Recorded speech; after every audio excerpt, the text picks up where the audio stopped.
Welcome back, everybody. This is Mr. Brain, your friendly neighborhood gaming dad, here with another video. And while Island Raid appears to be in full swing, believe it or not, this is actually a lull in the combat we've been having in the last hour. And considering I'm not the greatest at making videos about these kind of events, at least the activity during them, I don't trust my commentary very much yet. I thought I'd give you the opportunity to learn about a commander you're going to see a lot in Island Raid. Regardless of where you are in your Island Raid, you are likely going to run into at least one of these, and you're going to need to know how to combat it. And that is Thunder Peterson. Thunder Peterson is arguably one of the most used and one of the best commanders to put on a tower for defense that exist in the game right now. That being said, I'm going to break this down in my usual way. I will go over his skills, his uses, his talents, and the commanders I believe you should be pairing with him in order to get the maximum use out of him. And without further ado, let's get on with his skills. His first skill is absolutely broken. Recovers HP every second for 5 seconds for a heal factor of 2800. Reduces the attack of up to 3 squads in a fan-shaped area ahead of him by 30% with an additional attack reduction of 15% on any rider squads that happen to be in front of him. Now, healing HP for 5 seconds with any amount of heal factor is already bad enough. The fact that it is high as it is, having that high of a heal factor puts him equal to or higher than a lot of the skill damage commanders can do in this game. There's not a lot of commanders that can outmatch his healing potential just when he's on his own. And the fact that he couples that with a reduction in attack to people attacking him while he's healing is just kind of a nail in the coffin to anyone who's not prepared for him to be on a tower. Next, we have a standard infantry squad HP buff of 30% and defense of 10. Now, you may think this is odd that it splits it up in this way, but it actually caters to Thunder's proficiencies. Squad HP factors into how much someone can heal.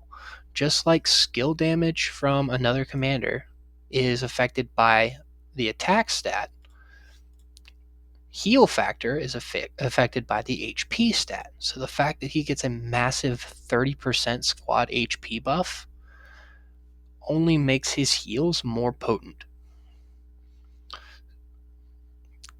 So while it may look like a basic buff on the surface, that 30% is pretty devastating to anybody else but Thunder. For his third skill, reduces squad damage received from basic attacks by 30% and increases counter damage by 22% when garrisoned.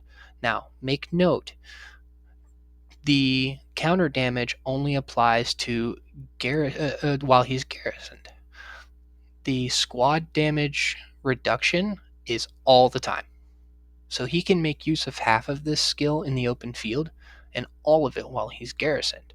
And if you didn't already pick up on basic attacks versus counter attacks in one of my earlier videos, which I will put a tag for here, counter damage prevents you from being swarmed. Reducing basic attack damage prevents you from being swarmed. So this skill alone, if it's maxed out, really hampers the ability for an alliance to be able to swarm down Thunder effectively. It can still be done, it's just going to hurt. So keep that in mind. And for his fourth skill, which I have not maxed out yet, I am so goddamn close. Forgive my French. When garrisoning, reduces all damage taken by 9% for me, 12% for everybody else who spends a little bit. Has a 10% chance to recover HP 1600 when counterattacking and can trigger once every 6 seconds. If you thought his healing was bad before, he gets another one likely every 6 seconds at least every 10 seconds. If he's swarmed every 6 seconds, and he's reducing all damage being taken. Also, note the 10% chance to recover HP is not limited to Garrison, so he can use this in the open field as well. So he only has a damage reduction and a counterattack damage increase that are affected by him garrisoning. Everything else can be used in the open field. But the amount of healing that he can do is absolutely ridiculous. And for his Awaken skill, increases the damage of 3 surrounding squads by 15% for 2 seconds after using a skill. I have seen this used to great effect on Thunder for countering a rally that's coming after him. Now, one thing that you can do, especially when you have plenty of troops to do this, is when a rally is coming after one of your towers, as soon as it leaves its origin, whatever shelter it came from, you can immediately rally it. So in 4 to 5 minutes, you've got a full-sized rally that isn't limited by the 1.5 million rally cap on towers directly at the enemy who's not going to be doing any basic attack damage against you. This passive skill reaches that rally in most cases because your rally is going to be coming from behind you. So you'll be increasing the damage of the rally attacking the one attacking you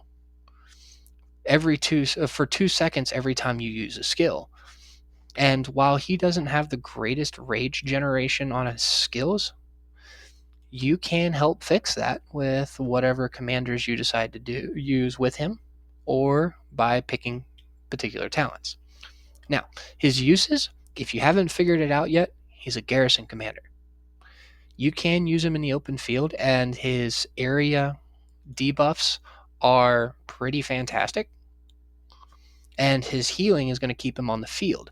However, keep in mind, if someone sees a Thunder hit the field, they're not going to touch it. A lot of people are going to go after Lee. They're going to go after Bellas, Catherines, people that are glass cannons that they can take out quickly, because field presence is arguably as important as the entire troop strength of the armies coming after you.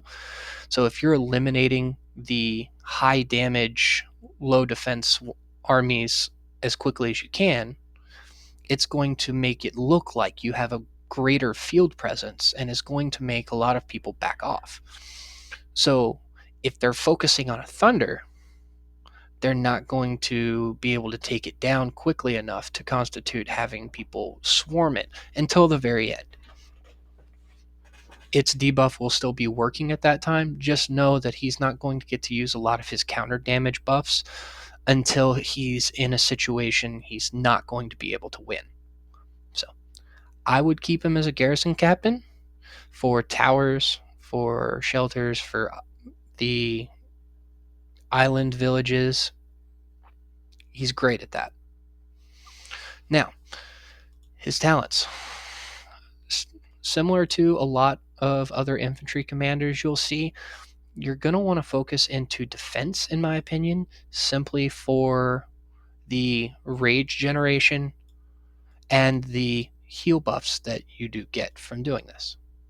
You get a lot of good defensive buffs from the defense tree, reducing skill damage, gaining rage, reducing damage taken, and increasing your squad defense by almost 10%.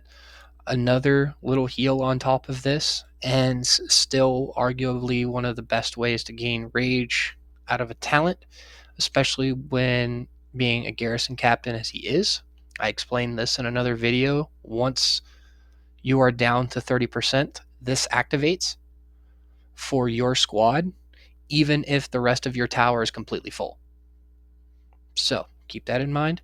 Once you've gotten what you want to get out of the defense tree, come over here to infantry tree. Make sure you pick up infantry guard. Once you have a coordinated enough alliance, you're going to be able to make use of this 10% chance to reduce damage taken by up to 20% for 2 seconds, and that is a huge buff, even if it's just early on in the fight, you can get ahead of your enemies as far as troop counts for one side versus the other by being able to reduce the amount of damage you take. After you've taken this, I've seen some people come up to this side. You can take this if you're taking this, and having the extra squad defense for remaining squad size be activated alongside of your hang tough is effective. Personally, I like taking the straight squad buffs in this case. I've done that with Adut and with uh, Raigoro. I'll max out their blue tree and then I'll just go for the buffs to stats and stick with that. For me, it makes it a little bit more versatile to use. And with that, that's talents. Now, what commanders should you be pairing them with? Personally, I pair him with Raigoro. The reason that I do this is because I'm not trying to do skill damage. There is no skill damage out of these two commanders. I use Raigoro to activate this shield for 3 turns, and then immediately afterwards, this heal pops up, and he's healing off any damage that he's taken before the shield went up, and he's coming back into the fight 2 to 3 seconds later with healing still happening and more troops than when he started. Plus, Raigoro gets the additional rage for being attacked in the first place, and if he's being swarmed on towers, it's a good pair for him, not only because of Thunder's counterattack damage buff, but Raigoro also gets a damage increase when his shield is activated, and he also gets a very substantial counter damage buff when he's awakened. This means if you're being swarmed, you're dealing this 30% to everybody. Raigoro may only have 2 hands, but everybody's catching him. Another option people use is Tom, and that's primarily because he can deal a little bit of skill damage, has his own heal factor, and increases healing effect by 30%. Keep in mind that increasing healing effect to its maximum potential is good, but if you run out of lightly wounded troops to heal, then the entire effect is null and void. Granted, if you've gotten to that point, you're winning, but you're not going to be able to kill your enemy if you're just healing off damage that you haven't taken. And in towers, you have a lot more heavily wounded and dead troops that cannot be healed by heal effects. Another one that I've been seeing a lot is one that you'll see a lot in towers already is Lewis. You already have a tank that's able to heal off all the damage that you want it to heal off. And once infantry starts to crumble and you're starting to have to put other tier 5 troops or even tier 4 troops into a tower, you need something that can end the fight. And Lewis does that well. Having that great skill damage for both single target and AoE, be able to clear a tower and kill your enemy while you're still trying to pump it full of any troops you have left, it can definitely help end a fight sooner rather than later. That, and Lewis is equipped with one of the greatest rage recovery skills so far. This skill alone automatically drops a skill cycle by about 1.5 to 2 seconds when it's maxed out, on top of any other rage buffs that you get from Thunder's talents. Or if you had Lewis in front for some reason, you get the skill tree, which is very good for rage generation. And with that, hopefully you don't have to deal with Thunder too much in Island. Hopefully this has given you an understanding of what to expect if you see him in combat. Just know You're going to need a lot of single target damage to take him out, and it needs to be quick, and it needs to be in large bursts. I don't see commanders like Jin being able to take him down just by boosting their own stats to chip away at him. He's going to out heal them. So hit him with a range march, because you don't want to get hit with this. Hit him with a range march. Hammer him down as quickly as possible. Somebody test out Johnny Carey, and see if this really works against Thunder or not. I personally haven't seen it yet. I would love to see how well it does, because on paper it's great, especially if he's awakened. But so far there isn't a great counter to Thunder unless you can overwhelm with range troops or just overwhelm with troops in general. And with that, this is Mr. Brain, your friendly neighborhood gaming dad, signing up.